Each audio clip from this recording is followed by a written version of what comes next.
Hey everybody, I'm Bill Sammons. This is Kristen Boyce, Hi. and we're with the Bridge in Delaware and Maryland, and it's our pleasure to be with you today. And we're going to talk about how to take care of donors. Not that we're experts on that, but we've been doing it here at the Bridge for almost 9 years, and we just want to share with you some of the things that we've learned.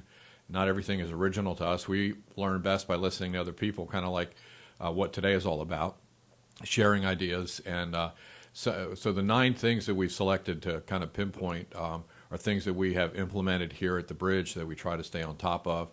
And before we get into those, I wanted to share with you just a little history. The Bridge is almost 9 years old, about 8.5 years old, right? Yep. December of 2010 Yes. is when we signed Wow. on the air. When we signed on the air, we were owned at that time by a church, and we had 0 listeners. We had 0 names in a database, and we had $0 in the bank. We fortunately only had about $100,000 debt, and that was to the church that owned the radio station, and that was to help to buy equipment, things like that, to get on the air. But the church wanted us to be self-sufficient pretty much out of the gate, and that was a real challenge. At the time, we only had, I think, 2 full-time employees, maybe 1 or 2 part-timers. Since then, we have grown, and we have, I think, 10 full-time now, maybe 11, 3 or 4 part-timers. So we signed on the air in December of 2010. In March of 2011, so about 3.5 months later, we did our first on-air fundraiser.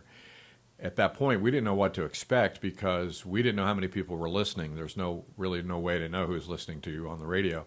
So we didn't know if anybody was listening. We had a few names from people that had written us letters and stuff, and we sent out some letters saying that we were going to be having our first fundraiser, explaining the concept that we are listener-supported, nonprofit Christian radio station. So actually, Jack Eason and Tom Lewis came in and guided us through the process, and we did a 3-day fundraiser that March and raised a mind-blowing to us $180,000. And at the end of the 3 days, we were just blown away because we discovered we had listeners. There are people out there on the other side of the microphones, and they got the concept, and they wanted to support the local Christian radio station that had come here. I might add, right about that same time, around March of that year, after us being 3 months old, a national radio chain, which has about 800 radio stations, bought 2 stations in our market, programming identical music to what we're doing. So that kind of threw us into a tailspin too, wondering, is there enough revenue in this market to sustain really 3 Christian radio frequencies, 2 nonprofit ministry, 2 ministries, 3 signals. So since then, I can just tell you, God has been blowing our minds. Our budget, our income last year was about $1.2 million, right, Kristen? Yes. Yes. And that's a combination of not just on-air fundraising, but major giving, which Right, is an area major that Kristen donors. works in, and underwriting. As a non-commercial radio station, we're not allowed to sell ads, but we can sell what they call underwriting, and that means, Joe's Auto Body supports the Bridge, and we thank them on the radio. We can't do a call to action and things like that. So a lot of what we're going to talk to you today is about Christian radio, because that's what we do. But we have some stories involving. I have a story regarding a church, and we have some experience with other nonprofits. And I think the 9 points that we're going to share with you today will apply not just to non-commercial Christian radio, but to pregnancy centers and homeless ministries and other ministries, nonprofits that you might be involved in. Certainly, if we talk about radio all the time, that's because what we do, but apply it to what you do. So our 9 general principles of how to take care of your donors, and the first one is don't treat your donors like they're ATM machines. One thing that I've seen time and time again is people that have money and are generous with their money get asked for their money a lot. And if you go to these people all the time with your hand out asking for money every time you need it, or even when you don't, and the only time they see you is when you have a need or when you're asking for money, I think you're doing yourself a disservice. Yes, absolutely. So making sure that it's really all about building relationships. like Bill said, not reaching out to them just when you need something. You don't want them to feel like we're just tapping them just like an ATM, but it's building those relationships in between each need that you may have. There could be capital campaigns or your upcoming fundraiser. You don't want them to feel like we're reaching out to them just during those times. So in between, it's all about cultivating the relationship. So making sure that you're thanking them each time, letting them know how much we appreciate their support. This could be a simple phone call, a thank you letter, a handwritten card. One initiative that our staff and our team here has been doing is after every fundraiser that we have 2 each year, our spring and our fall. We take that following Monday and we all come together as a team and we go into the call center and we make thank you calls. We call every donor that gave, that was a part of giving, whether they gave us $10 or if they gave us $1,000. We make sure to call them and thank them and let them know that they were a special part of our fundraiser. And so a lot of times it's neat to hear that they're blown away that we even called them to thank them. So it goes a long way. A lot of times people will write a check and they'll give a gift and then they never hear from you again. They don't know how their money was spent. Yep. And just keeping them in the loop makes them feel valued because we do value them, right? But we get busy and we forget. We have to let them know how their money was Right, spent. exactly. And it gives them some perception of what the ministry is all about and lets them know that you appreciate them and that you don't just see them as an ATM machine that you tap out a couple of times a year. Yep. Number 2, guiding principle for our fundraising and our donors is put ministry first. We have learned that that money follows ministry, not the other way around. Exactly. My dad was a pastor, and he told me that before I started working in this world of non-commercial radio. And it's about relationships with people. And Kristen is as much in ministry, maybe more so in ministry, than the people that are on the radio in the studio every day talking to people, because the ministry that we have here in the studio when we're on the air is talking generically to 75,000 people a week. The ministry that Kristen has and Mandy and the other people involved in our donor development and fundraising is eyeball to eyeball. It's one-on-one. You probably could tell 100 stories. Oh, I could, yes. And I'm going to put you on the spot because Okay. I didn't tell you ahead of time. But I mean, can you think of a time when when it wasn't about money, it was about ministry? Absolutely. There's actually several times. We have had so many people call and write us and tell us their stories of how impactful the ministry is. And a lot of times they're sharing their hearts about what they're going through, whether it's losing someone or dealing with an illness. One of the stories that comes to mind is a woman who shared with us that she was dying. Like, she had received news that she was dying, and she said, until my last breath and my last day here on earth, I want to make sure that I'm supporting the ministry of the Bridge. So I had never met her in person. I called her and just said, hey, would you mind if I came over and just to visit and to pray with you? And I went that day and I brought her a Bridge t-shirt, went to her house, and hospice had already come in, and she was kind of sitting in her living room with a couple family members and the hospice nurses. And I was able to just sit in this woman's living room and pray with her and pray with the family members that had been there. She did tell me later on that the family members that were there were not saved, so they didn't, have a faith in God like she did, and just how important that was, because you never know who else this could impact. So went that day, prayed with her right in her living room with her her medical team, and it was not about going to ask for money at all. It was all about being there for her through this hard time and just letting her know that we loved her and appreciated her in a meaningful way. If there's probably a tendency, if you're a manager of people that do fundraising, to look at people like Kristen who do fundraising and go, are they the money people? They're the money department. No. Yeah.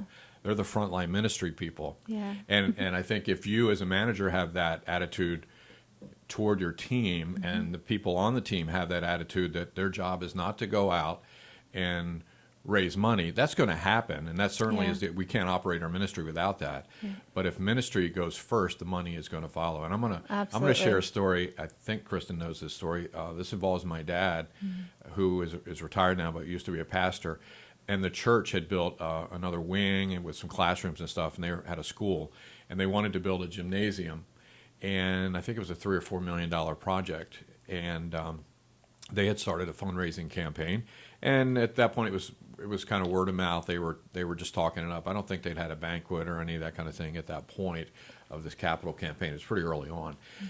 My dad likes to hunt, and he had developed a relationship with a couple of guys. One, it was a contractor in the area who was not a believer, and my dad does a lot of evangelism through hunting, and so he had developed a relationship with this guy who really liked him, and they liked to hunt together, and they went deer hunting quite a bit.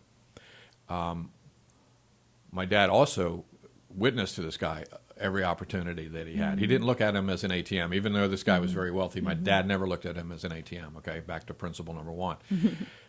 One day, this gentleman, his name is Gary, showed up at my dad's office, and that was my phone falling. Sorry, it scared me. Gary shows up at my dad's office at the church. They were supposed to go to lunch, and he said, Pastor Bill, before we go to lunch, I wanted to give you this. And he handed my dad a check. And my dad said, oh, thank you. He said, this is for the gym. My dad said, thank you. And he looked at it. It was a check for $1 million. And my dad, without even thinking, and he said, thank the Lord he didn't think because he may not have done this, he handed the check back to Gary. And he said, Gary, I really appreciate this, but you know what's more important to me than your money? Where you're going to spend eternity. Wow. So now Gary's holding the check again. And they talked, and my dad talked to him and led Gary in a prayer of salvation. And Gary accepted the Lord there in my dad's office. Wow.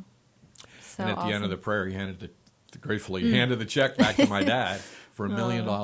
Wow. Gets better. The next day, this guy's business partner, his name is Pret, comes in. Pret is a believer and also a friend and hunts with my dad. Pret came in the next day and said, Gary called me and told me what happened yesterday. He said, I've been praying for him for years. I'm just blown Wow. away. Thank you, Pastor Bill, for being faithful. And he said, I would like to, in honor of my friend Gary and business partner Gary accepting the Lord, I want to match what he just did. Wow. He handed my dad a check for $1 million. Amazing. $2 million, 2 So days. amazing. He didn't ask for a dollar. He didn't ask for anything. He put ministry Wow. first. Yep. That's what happens. It's a When we- great principle. So when that's we- number 2. Yep. I'm going to definitely let you take the lead on this one, Kristen. Number 3, manage the process and not the numbers. How do we engage and inspire? Should be the question that you ask. For instance, you need to think more about your mission statement than your fundraising techniques. How do you connect, in our case? How do Yeah. you strengthen their lives? In our case, that's our mission, to connect people to Jesus and to each other and strengthen their lives. Not, how do I get more money out of my donors? For us, it's a continuum. In radio, they usually will start by listening. Then they'll give us maybe during one of our fundraisers a small gift. Right. One of our friends calls it a tip. A tip. If they have a Yeah. lot of money, they give us a little Yeah. bit just to see what we're going to do with it Yep. and how we're going to use it. And then after that, maybe they get involved. Then they start giving bigger gifts. Then they become what we call a champion, which is a person who gives a large amount of money and then also introduces us to other people. Yes, absolutely. This all goes back to building relationships, not treating them like they're an ATM, and keeping ministry first. One quick story that I have is we had some donors actually just about a month ago. I just called them to check in with them. You'll build your list of your donors that you'll want to continue to cultivate and walk through the steps of the relationship building process. One of them I just called just to check in and see how they were doing. I heard his wife was not doing well. She had been diagnosed with cancer. Gosh, I keep having these cancer stories. Yeah. But you just never know what people are going through in life. And he just shared that she wasn't doing well and was able to go visit. And sadly, she did pass away about a month after that, but we were able to go pray and visit. He ended up putting in her obituary to give, in memory of her to the bridge. And that's just one thing that through that process. But we do have donors that, they'll fall in love with the ministry and your mission. And they'll give, large gifts right away. They're just all in. There's others, like you said, that will start off with giving monthly. A lot of monthly donors will continue to, either increase their monthly gifts as they fully engage in what you're doing and believe in what you're doing.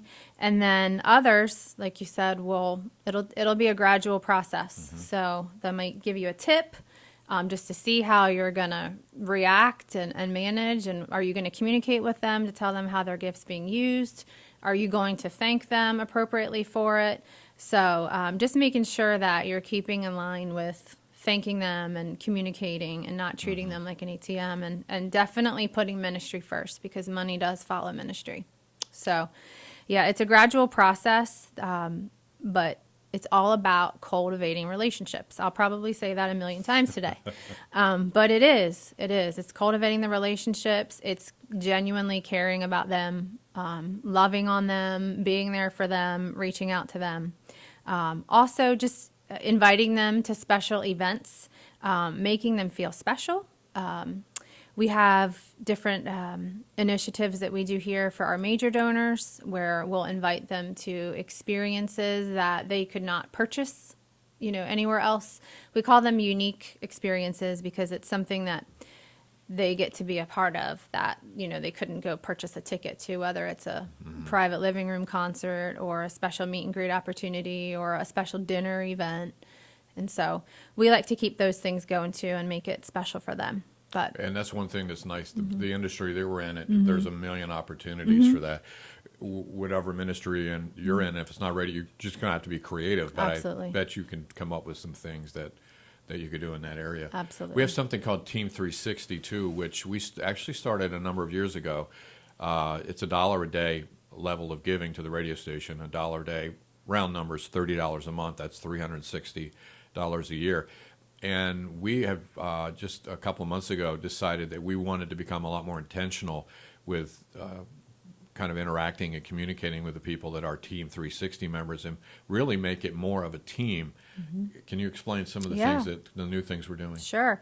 Yep. So we decided to revamp our Team 360 program. And initially, we were just calling it Team 360, call and be a part of it. But what were they being a part of? And so, yes, they're supporting the ministry and keeping it going with their monthly gift, but we wanted to make it more exciting for them. So in April, we announced that we were going to do some more exciting elements and add some elements to it that would just enhance the program. So we're going to be doing monthly drawings for them with a chance for them to come into the studio and meet our on-air staff and either have breakfast or lunch. Last month, we were able to offer them 2 free tickets to a concert event that we had, and that was exciting. A lot of them took advantage of that. We're going to have an upcoming event this summer where we were given access to a local state park that has a water park. And so, again, at no cost, we're able to put together a summer pool party where they'll receive a special invitation. Monthly drawings for, prize packs, whether it's music, CD, things like that, or books or what we have, but just making it exciting. There's a surprise element to it that, just for their monthly support. So it's $30 or more a month. They'll be a part of this Team 360 where they'll have an opportunity to partake in some of these exciting things that we'll have going on. So, in conclusion, number 3, manage the process, not the numbers. The inclination is to look at the spreadsheet every month and say, we raised this much money, and that's important, and we look at that. But more important is that Kristen and Mandy, and by the way, everybody on your team is in fundraising, all right? Not just the people that have that on their business card. Yeah. But how are we interacting and communicating, and are we talking to and seeing our donors, the people that are the lifeblood of our ministry? That's really the number that you need to be looking at to make sure that those contacts are happening. Right. One more thing I want to add too is we have made it known here at the Bridge that our staff is asked to participate and give as well. So prior to our last fundraiser, we all committed to giving first. So when we're all on the same team here and we're all pushing for towards the same goal, we need to be fully engaged as well and giving. The same goes for our board. So we have a wonderful board, and they give their time, talent, and their treasure. And so that's important too, to have just everyone that is a part of your organization be fully on board. And that also is honoring. It's God honoring. So Yeah. And I think it says something too, Kristen, when you can go to a donor and you're talking to a major donor and say, and 100% of our staff and our board yes, are not only involved in the ministry, work in the ministry, serve them. We give financially to our we ministry. give. So It doesn't matter if it's $5 right. or $100. Yeah. You're giving. You're giving. So okay, principle number 4: communicate. And boy, this is a job, and it takes some real effort. We've done some trial and error things. Part of the problem is today everybody's inundated with information and emails and mail, and we're just bombarded. So you got to kind of find your sweet spot, what works for you. We'll share a few things that we do that we feel works for us. Number one is a weekly on-air financial report. That's Tuesdays, Wednesdays. it airs every Wednesday. Every Wednesday. I should know this, right? All day long. Every Wednesday, you're going to hear Kristen on the bridge for 30 seconds giving a financial report. Give us an weekly example. update. What off the top of your head? What would, So I'll just say, hi, this is Kristen Boyce, Director of Donor Development here at the Bridge. We have your weekly financial update. And I say, last week we raised, 80% of our weekly goal, or, we exceeded our goal thanks to your support. And then I'll share our remaining need for the month of May is, $56,102. Whatever it is to the T, I share. So we don't round it up. We keep it fully transparent with them, what we raised last week. If we didn't meet our goal, we didn't meet our goal. and we don't ask. We right. do not use that Yep. opportunity to ask for money. It's Yep. a report. That's right. Yep. It's a here's where we are. Yep. So we take our overall monthly need, and we break it up each week. And so we give, what came in the previous week, what our remaining need is. And then sometimes I'll add in a donor story, or, we always will just say, thank you so much for your Thank you. support. We are, a nonprofit. Your tax deductible gifts are greatly appreciated. We don't do an ask. We just put it out there. This is where we stand. And that just keeps it transparent. I have had so many people come up to me and say that they appreciate that we do that. They Yes. know where we stand. They know if we've met our goal. They know if we haven't met our goal. And sometimes for someone that does love the ministry and love the mission, if they hear that you didn't meet your goal, they want you to succeed. It's also helped us with having other gifts come in just from them hearing it. We've had people start giving, and they say, I love what you do, the weekly, that you're so transparent that you tell us exactly what comes in and how, and where you are. I want to start giving. The other thing that's happened, Kristen has gotten phone calls from people, and they say, what did you say the remaining need was? And they write a check for that exact amount of money. Yes, it's to amazing. help us meet the budget. It so, is. Yep. The second thing we do is a monthly ministry report, and this starts on the 5th of every month, runs until the 20th. I voice this, I write this and voice it, and what I do is review what we did the previous month towards our mission using development donor money. So I will say, we had a night of worship, we did this, we had this many people on Prayer Works, we had this many people attend this event, and it's 60 seconds usually, and it's just a way of acknowledging to the people who gave us money that we're using it wisely on mission, and the same as the weekly financial report. I always end it by saying thank you for supporting the nonprofit ministry of the Bridge. It lets them know where their money's going. And if you don't have, radio, if your organization is not radio, you can be creative on how you would share this, whether it's in a newsletter or social media. Maybe there's a new avenue that you can tap into so that your donors are also seeing kind of where you stand and then where their money is going to support. The third area of being accountable and communicating is thank you notes and thank you letters. And one thing that we have really gotten a lot better at, in fact, I don't know how we could be any better at it at this part, and that is getting the thank yous out immediately. Explain how we do that, because during fundraiser, twice a year, Tuesday, Wednesday, and Thursday from 6 a.m. to 6 p.m., we're raising money. And let's say I called on, let's say it's Tuesday at noon, I called and I gave $100 to the Bridge. When is my thank you note going to go out? It's going out that day. That day. It's going out that day. So if you called in on Tuesday to pledge your support, we're sending you we're printing them all out that day, and we're sending them out, that day. So they should have it within the next day or two. They might get it the next day. Yep. Yeah. And it'll have an envelope Yeah. in there to make sure they can return their gift. If they paid online, it just says thank you for, your gift. If you've already paid over the phone, thank you. If not, please utilize this, the envelope to return. One of the things we do too, we have our online giving is set up so that when we get a gift online, my phone, Kristen's phone, might be a few other people here. Yeah, that we have notifications. I get a text notification of who gave it and how much. And you've actually, Yep. on a weekend maybe even, somebody gives Yeah. and you get back to them right away. Yeah, So- I actually called one of our major donors is a pilot, and so he travels all around the world and gave us a very nice gift. And I got the ding, such and such just gave you, X amount of money.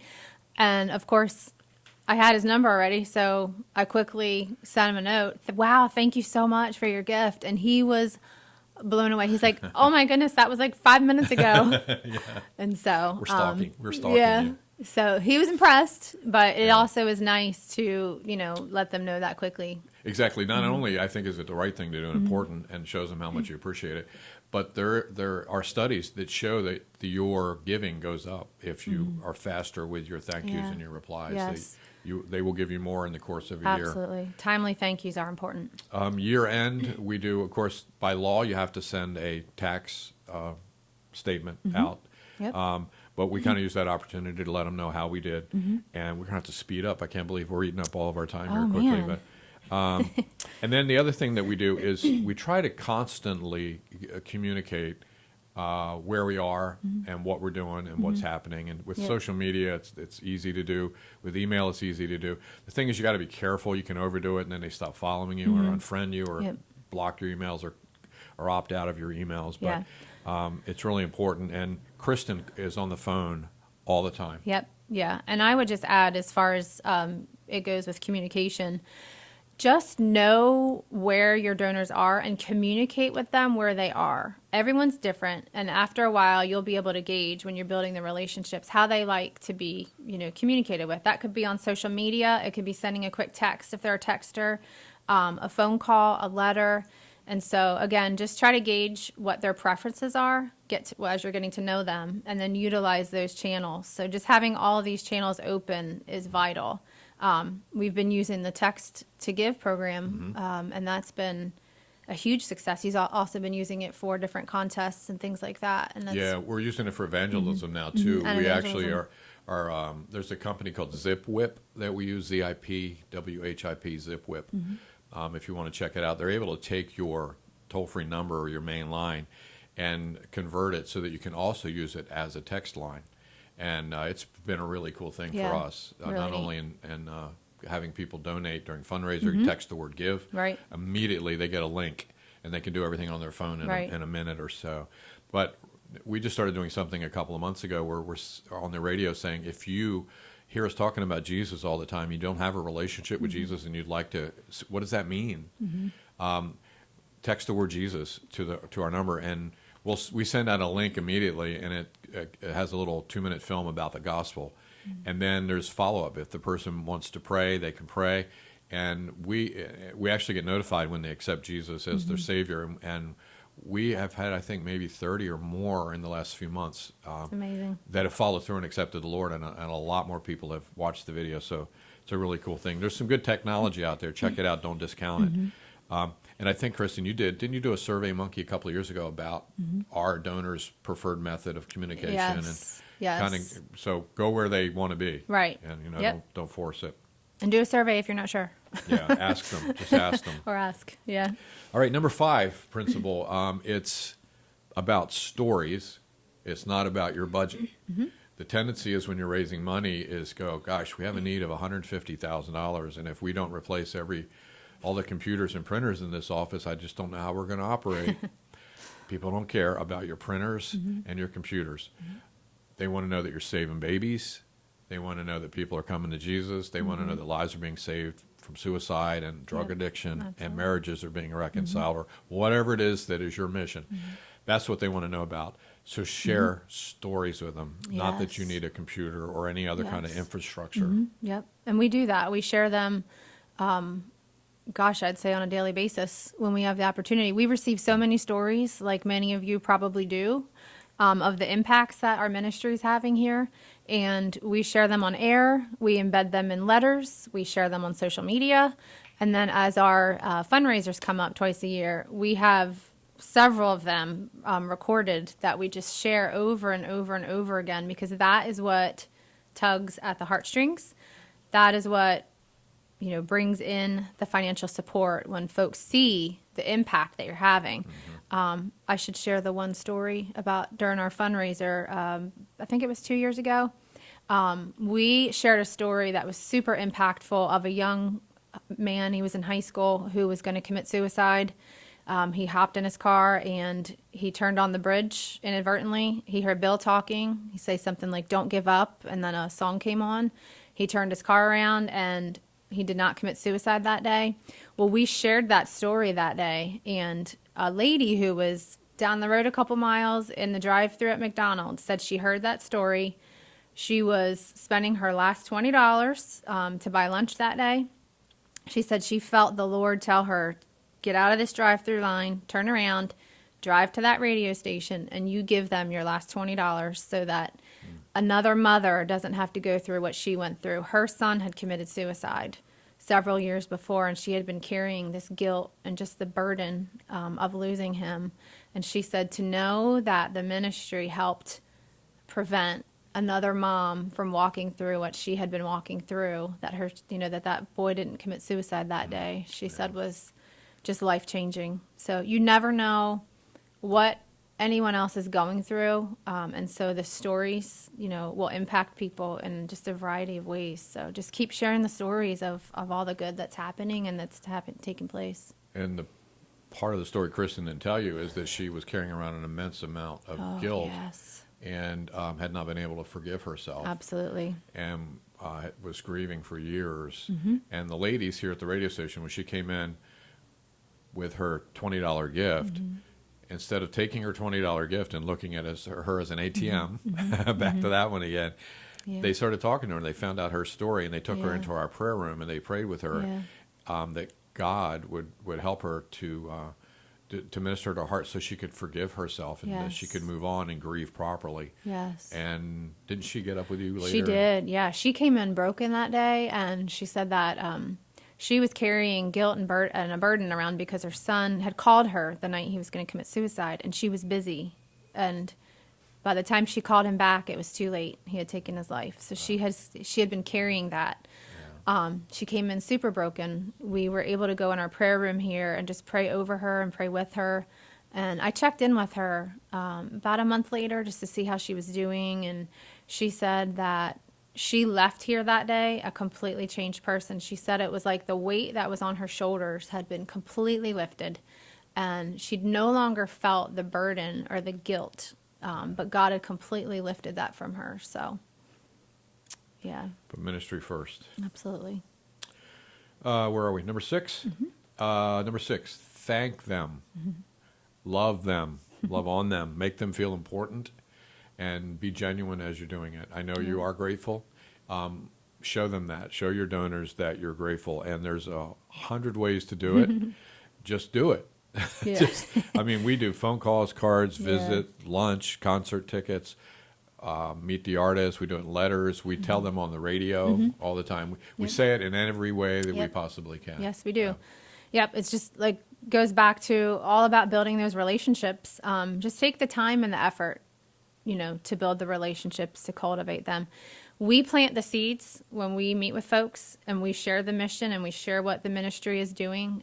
We plant the seeds. We can make the ask. God ultimately is going to write that check. So if you just keep that in mind and just keep relationship building at the forefront, thanking them, and you can even go and play dress up with your donors if you have to. That's a whole nother She story. can tell you that story another time.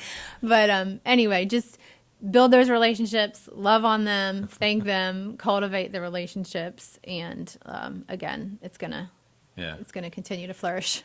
So let's move on to number 7. We have three more. Number 7 may seem a little odd that we included this in ways to take care of your donors. And that is, I want to discuss the past due process that we use here at the Bridge. I really struggled with this early on. This was when we started the radio station, my first time in any nonprofit ministry.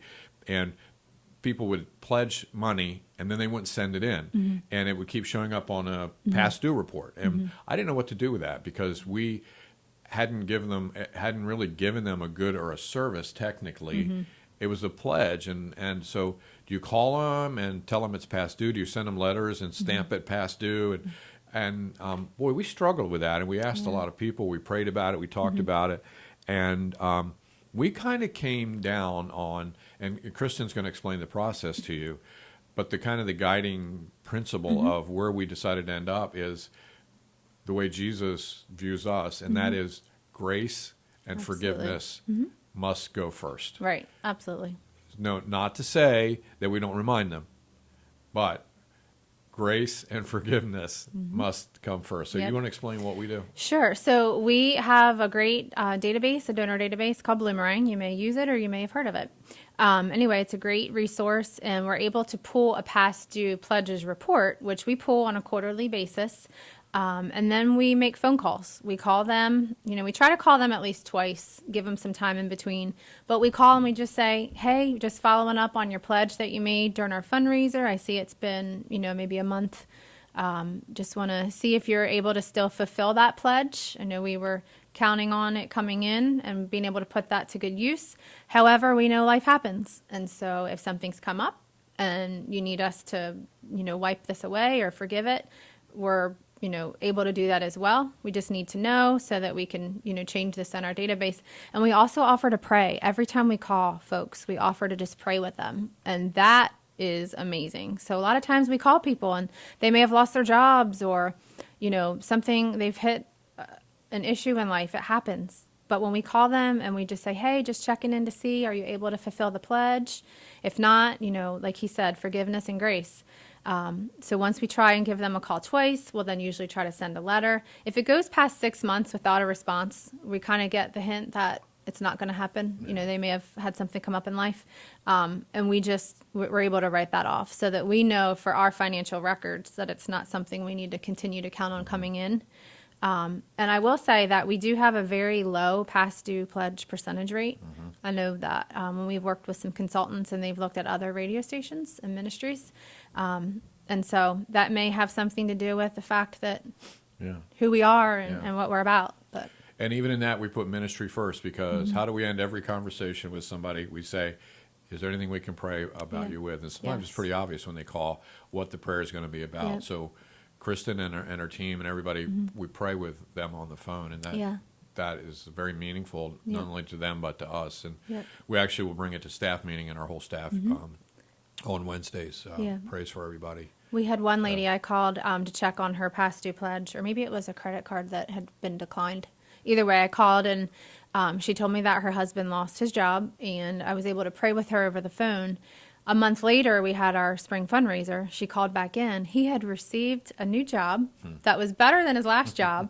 And she said, I just wanted to thank, the team there for praying with me. My husband was able to get a new job, and she reinstated her monthly giving and increased it. Wow. So God is good.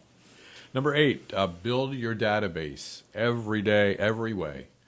Get names. Names are so important. I told you 8.5 years ago when we started, we had zero money, zero database, zero names in our database. How many do we have? We have well over 12,000 names. So we have about 12,000 names on our database. How many of those are givers? Approximately 3,000 right now are ongoing givers. So we determine when we do mailings, there's a lot of ways to sort, and sometimes we'll send to people that never have given. Sometimes we don't. Honestly, we haven't had a whole lot of success with those people that don't give. But those names are valuable for other reasons. When we do contests and promotions and stuff, if we have their email address, we include them and stuff and let them know about what's going on. And we try to stay in front of them. Maybe because we collect names by doing contests and stuff, sometimes we get people that aren't even listeners or maybe aren't believers. So you never know who's on the list, who you're going to be reaching. But Yeah. And database is very important. right. And keep working that list, because just our last fundraiser that we had in the spring, we had folks who were on our database for years. They have never given. And we had a huge amount of them actually call and give for the first time. So you never know when the Lord will prompt someone to start giving. Yeah. So just, keep including them, letting them know what you have going on, and just keep building that database. And number 9, our last one, and that is to make them feel ownership in your ministry. It's their ministry as much as it is your ministry, even though you may work there or you're a full-time volunteer or whatever. It's as much their ministry, if you're a nonprofit ministry, as it is yours. And there is no more beautiful language to me than when a donor says to me, I loved when we did this. Right, exactly. That is the sweetest words It really in the is. language when somebody says that. I loved it last week when we did such and such. Right. So if you can get your donors to start using that language, then you've succeeded in making them take ownership, feel ownership. And that means you're not viewing them as an ATM. You're viewing them as a financial partner, an important part in the radio station. I've actually said during our fundraisers sometimes on the air that I wish I could print up little business cards that say the person's name, the bridge, and then it says station owner. Because as a That's neat. non-profit ministry, everybody that contributes $1 or more to this ministry Yeah, it's part of technically it. is an owner in the ministry. They're part Shareholders. of it. It's theirs. So let them feel some ownership in your ministry. Yes. So what did we leave out? Anything? I can't think of anything. I think we've covered a lot of bases here. And We can't take questions, but you can email us. we can give our email addresses. Yeah. You go first. Okay, Kristen, Kristin, at 887thebridge.com. Feel I'm- free to reach out. I'm Bill at 887thebridge.com. If you email me with a question, I'll forward it to Kristen. Yep. That's the way So- it works around here. She's the one that does the day-to-day, so she understands it better. Yep. So. We're happy to share some of our best practices, any documents that we can share. It's better to work together instead of recreating the wheel. Just, Yeah. use what's out there. So feel free to reach out, and we hope that this was helpful. Thank you for your time, and thank you Yeah. to Jack for the opportunity. Yep. Have a great day.